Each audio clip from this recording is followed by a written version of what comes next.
Let's make a chocolate peanut butter Oreo Reese's cake. This is one of my absolutely favorite cakes to make. It's one of my most requested cake flavors and it's so delicious. I'm gonna start by smoothing out my buttercream. I'm sure you can tell it's really difficult for me to spread this peanut butter buttercream on this cake. I added extra natural peanut butter because it doesn't have any sugar added to it. It cuts down on the sweetness of the buttercream a lot.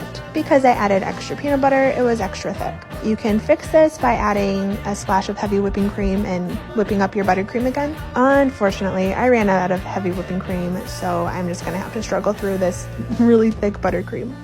That's fine because it was delicious. It kind of had the texture of like the inside of a Reese's almost, but it wasn't too sweet. It was so good, but it was just really hard to spread.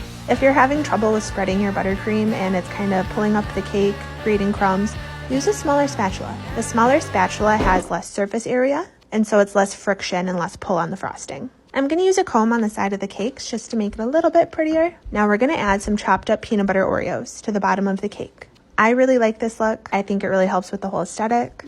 After we do our Oreos, we're going to do our ganache. Start with a ganache drip on the sides, and then we're going to add the ganache to the top of the cake.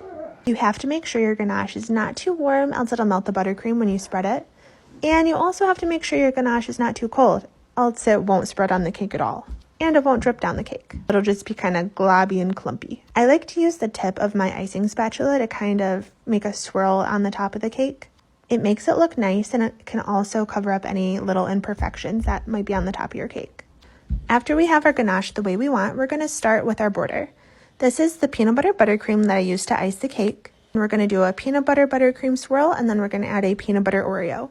We're going to repeat until this is over the entire top of the cake. I like to set my border in just a little bit because I think it makes the cake look nice and also offers some stability to your border.